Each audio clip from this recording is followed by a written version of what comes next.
We are back at it again. What's up, everybody? My name is BroKaine, and welcome back to the Bitcoin Chaser live at 5.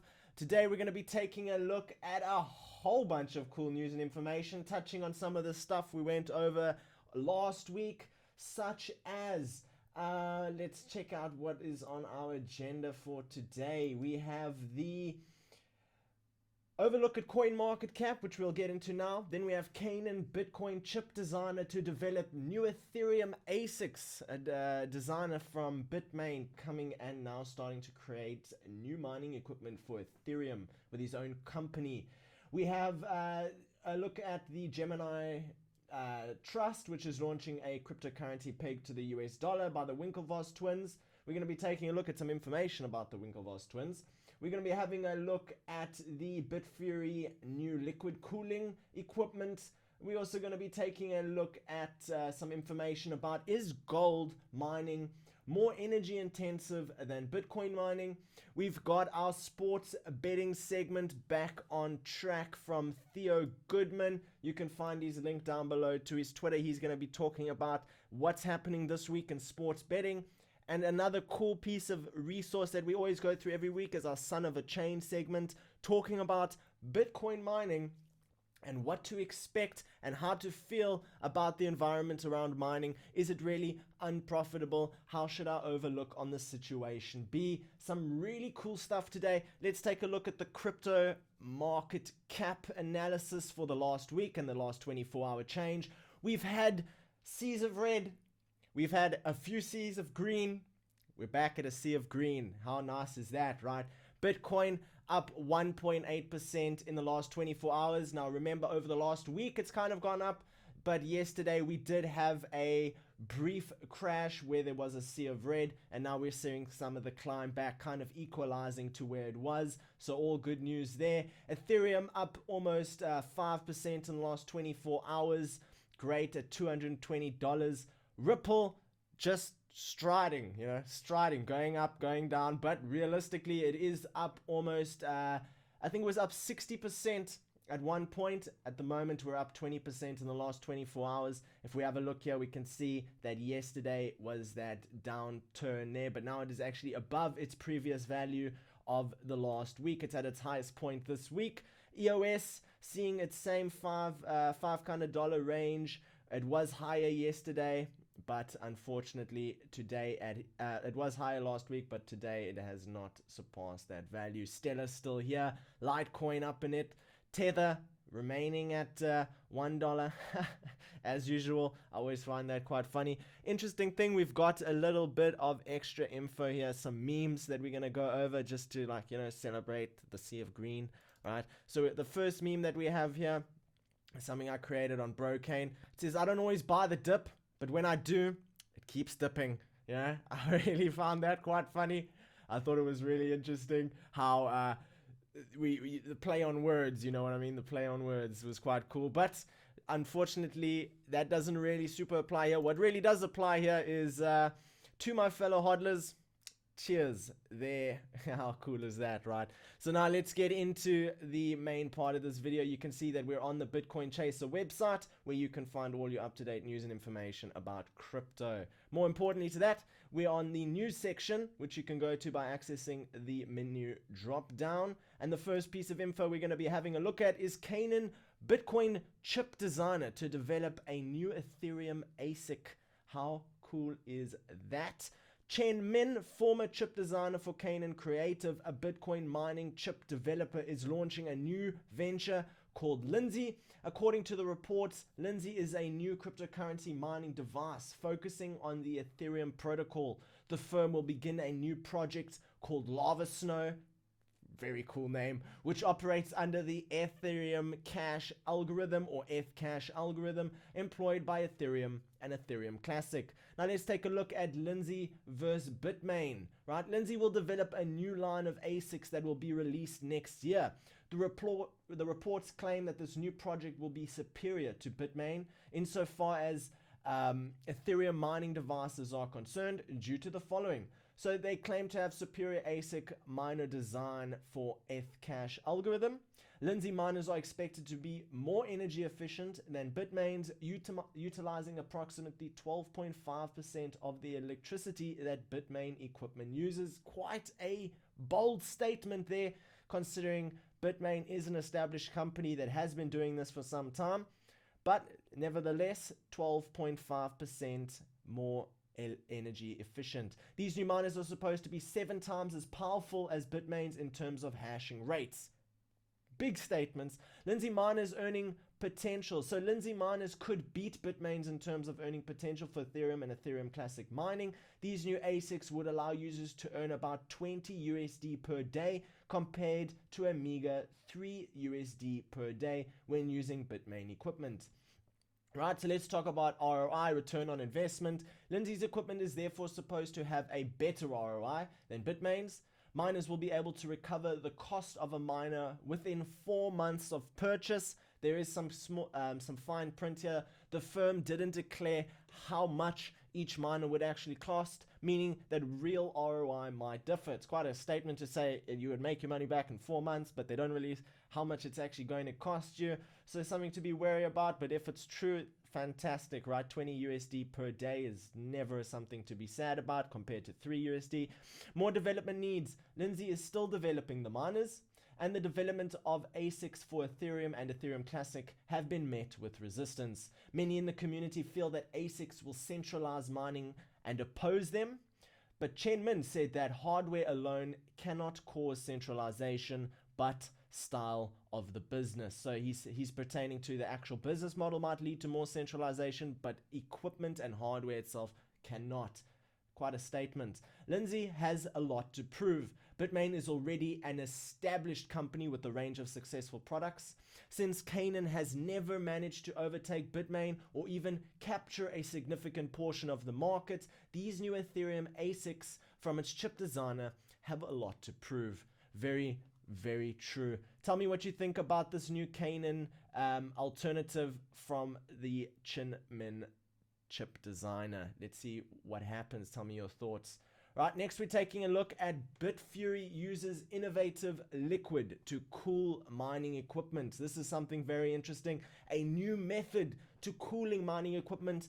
Now, obviously, if you're familiar with computers, you know that cooling is an essential aspect in any kind of working system, and so goes the same for mining and mining equipment. The better you can retain a cool temperature with any kind of equipment, the better that equipment can perform, or even the more hash power that a piece of equipment can actually provide, because we're able to push the limits on the equipment. So Bitcoin miners are on a race to keep their machines cool.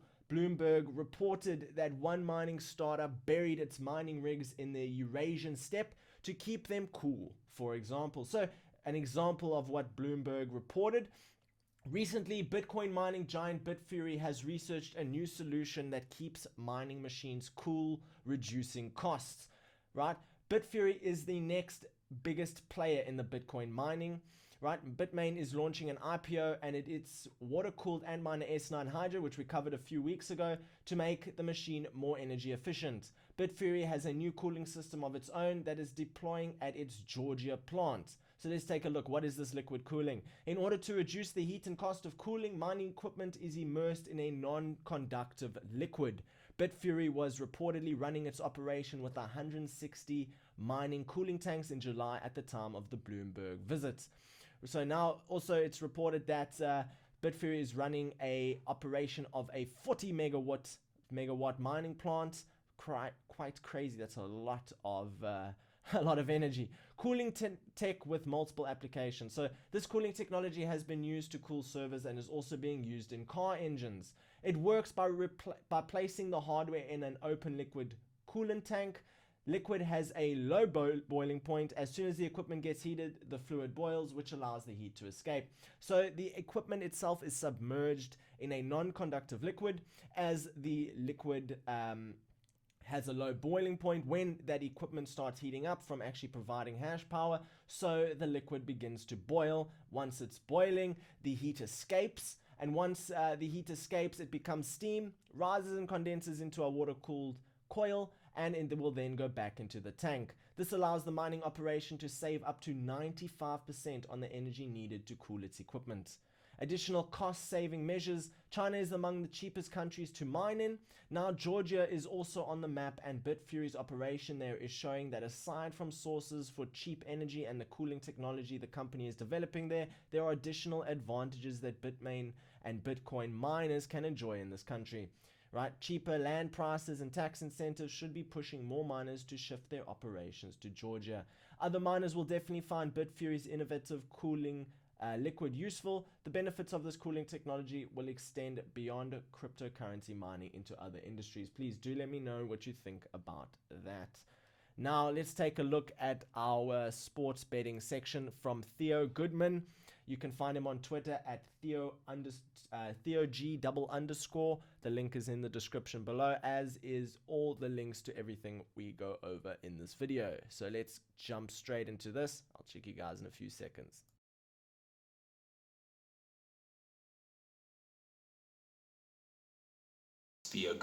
This is Theo Goodman reporting for Bitcoin Chaser about this week's sports betting action.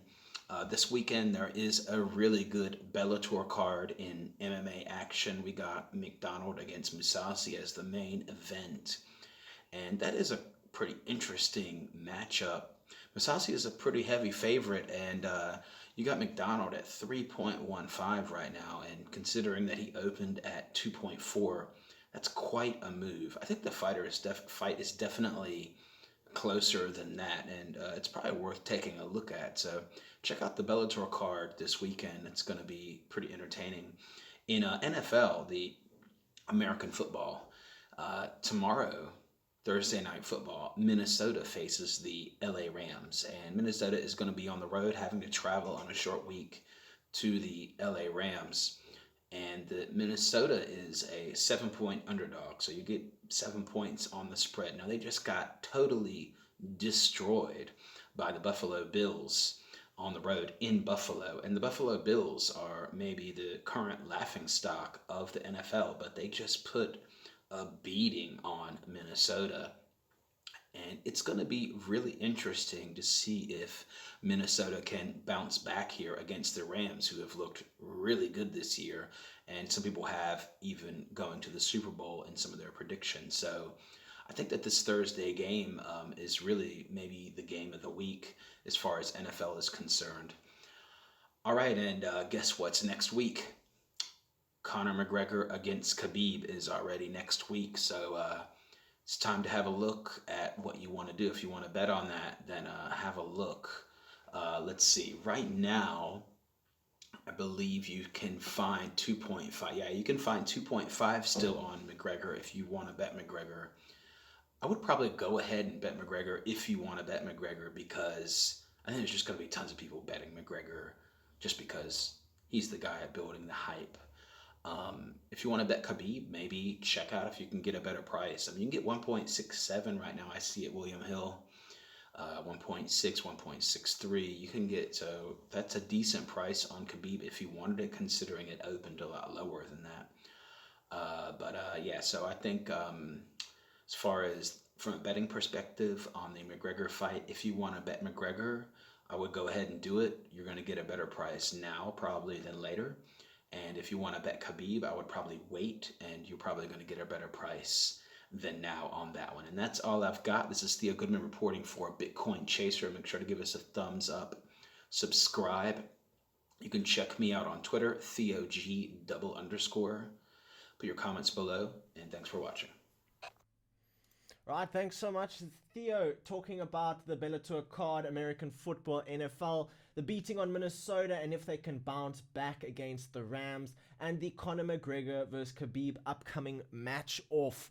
Very interesting stuff happening there, I must say.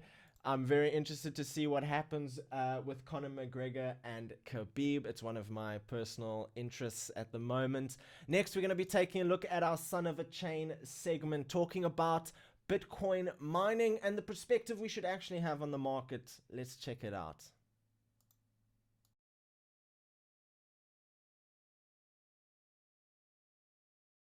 Bitcoin mining.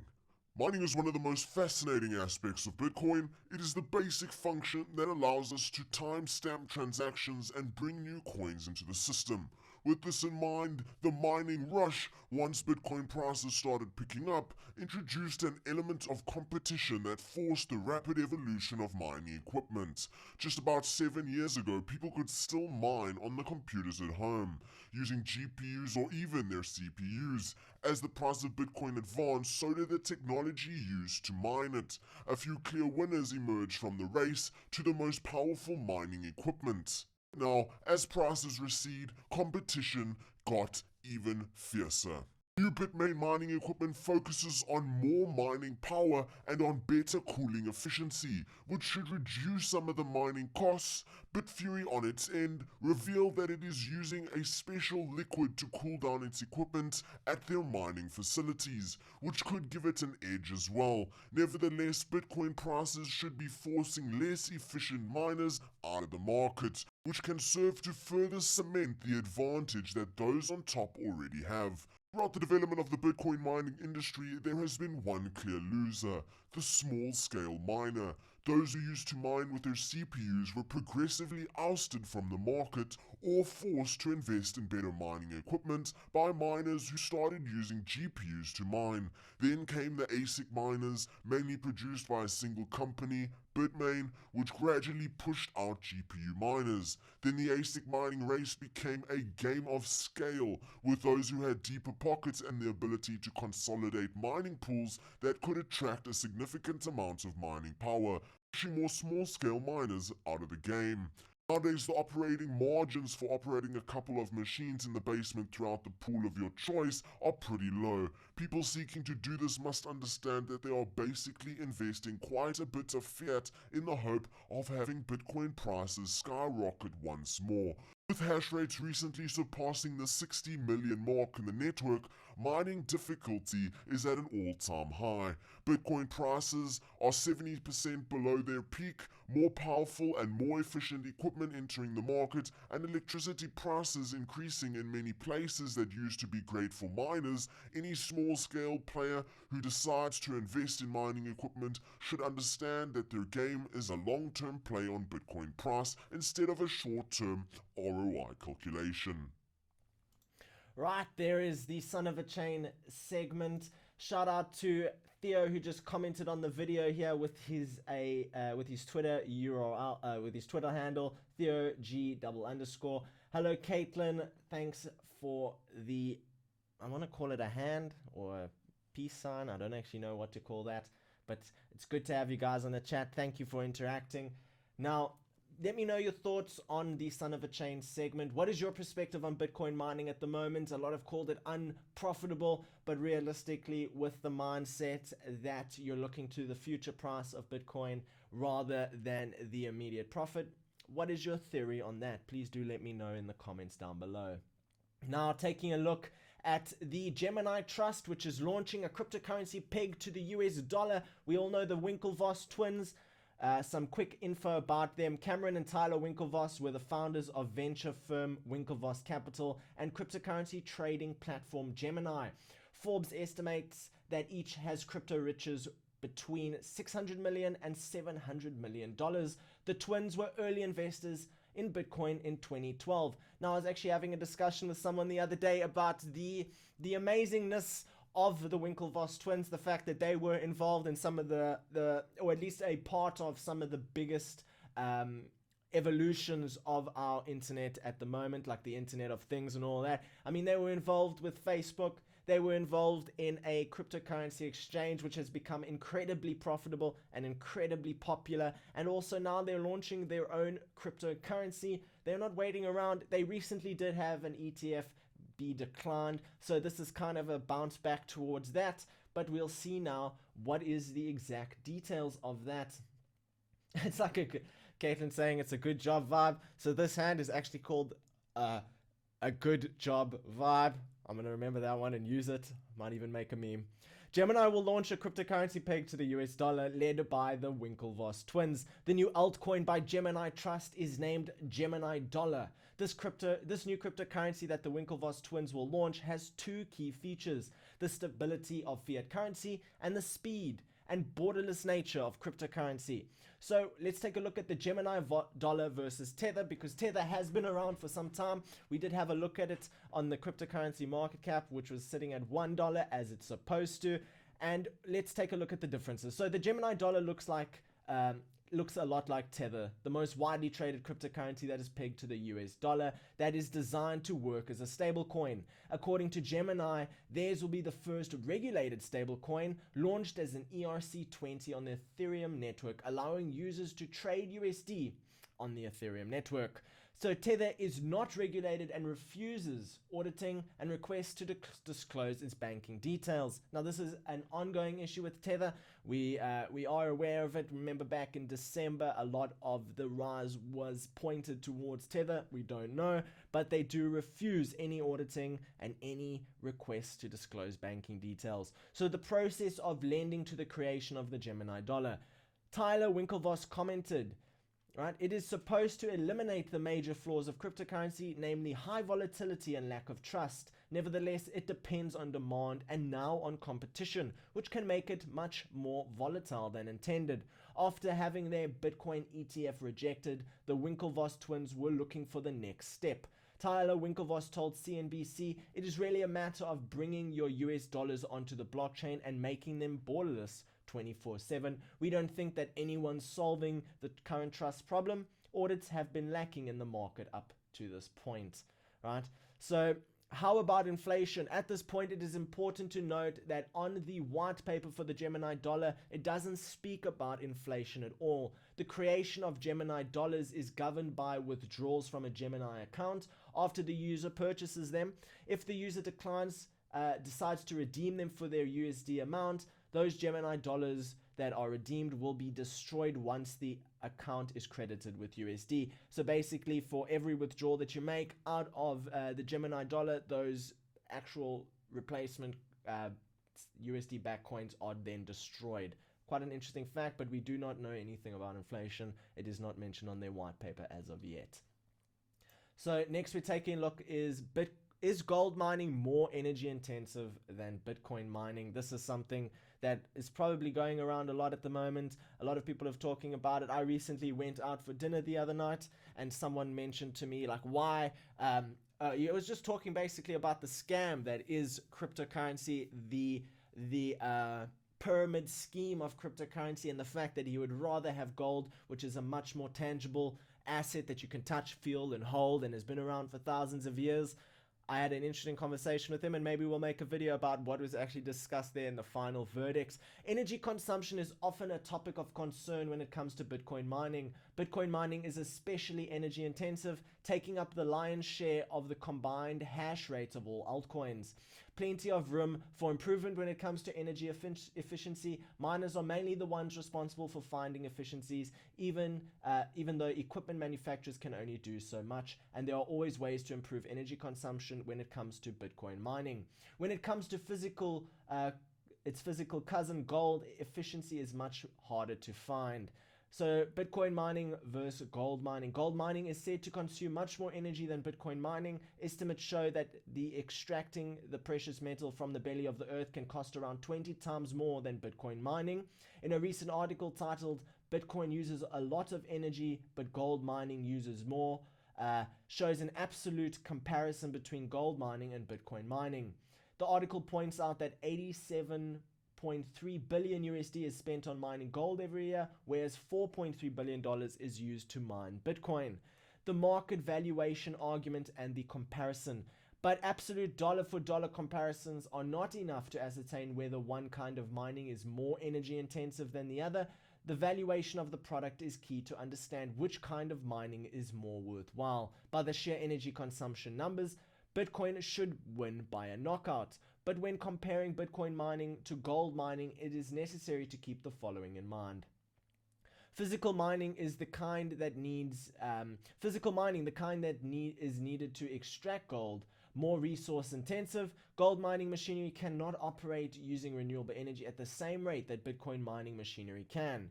Estimating global gold mining activities is much more difficult than estimating Bitcoin mining activities. There is a lot of illegal and artisanal mining that cannot be accounted for properly. Some gold-rich jurisdictions do not have the kind of accounting standards in place that would allow experts to establish the amount of gold mined. Bitcoin mining, though, can be easily calculated through blockchain data, and an estimate about the energy inputs can be derived more accurately. The market cap for gold is around 8 trillion USD, while cryptocurrency market cap is around 200 billion USD at the time of writing this article. So this article goes into a lot more detail talking about how Bitcoin uses a lot of energy, but does gold mining use more? How much oil would Bitcoin use at comparable rates? And hash rate is an issue. And then the real energy efficiency. Take a look at this article. The link is in the description below, and let me know your thoughts. Please do leave a comment. There is a comment section below this article where you can leave a reply and let the community know your own thoughts. It can sometimes be very interesting. Now, we all remember Theo Goodman's sports betting section, and if you go to the Bitcoin Chaser website, if you go to the Bitcoin Chaser website, you will find a sports book section. Bitcoin sportsbooks. Online sports betting has taken the world by storm in recent years, and the Bitcoin world took notice. Bitcoin sportsbooks are some of the best Bitcoin gambling sites available today and offer an incredible array of wagering opportunities. So Bitcoin sportsbooks and sports betting sites. You can go to sportsbooks, Nitrogen Sports, 1xBet, AnonyBet, Bitcoin, CloudBet, Club Vegas, and OneHash. You can read the reviews about all of these different places and get some comparisons in. You can also check out more about sportsbooks. You can check out prominent features of Bitcoin sportsbooks and sports betting. Basically, a whole bunch of information available here for you to check out. What you can also do is you can head over to this casino section and you can check out information about Bitcoin casinos, crypto casinos, Bitcoin sportsbooks, casino promotions, no deposit bonuses, and Bitcoin games. If you're interested in that kind of stuff, maybe you like to actually gamble those Bitcoins, get some money back or lose some money. I mean, it's all up to you, and it's why we do it, man. It's the adrenaline of the moment. This is the place to come for you. Taking a look at one more section here. Remember, we do have our ICO hub on Bitcoin Chaser where you can check out all the news and information about upcoming and ongoing and concluded ICOs using the Bitcoin Chaser website. Finally, let's take a look at one more picture before this video is over. We have this picture here. Who accepts Bitcoin? Let's see if we can find some interesting places. So Amazon.com, Dell, eBay, Coop, Yachtbase. Let's see, what else can we find here? Etsy, Baboo. All right, so let's just maybe we should take a look at this from a different perspective here. So we have the merchants using intermediary services allowed with Bitcoin, PayPal, AliExpress. We have other services like the Yacht one, and then we have hosting cloud services. Maybe you use any of these like Mega or WordPress or Depositees or GMass or GoDaddy. Maybe you use gaming and gambling. You can use Cumble, Mbit, right? I mean, the quality of this picture isn't great, but let's just look at the overall picture that the Bitcoin is being accepted much more globally than it used to be. You can have online services and marketing, sports, newspapers and online media, real estate, clothing, movie industry and tournaments. You have charity information, you have automotive information, travel information, online stores, restaurants and pubs, payment services such as Stripe and Moley. You also have, where is this one now? I saw one interesting one. Food and beverages, if you like to go out and eat. Services such as Dish. How cool is that we've come so far in the last 5 years, right? That so many people are accepting Bitcoin. And it is also to be said that Bitcoin prices are not at the highest that they've ever been, but they are up from last year. And people still do believe in the system because it does offer something a little bit better than fiat, if you ask me. And that is the end of your Bitcoin Chaser Live at 5 segment. Please do let me know your thoughts down below. Comment if you're watching this video offline to let us know.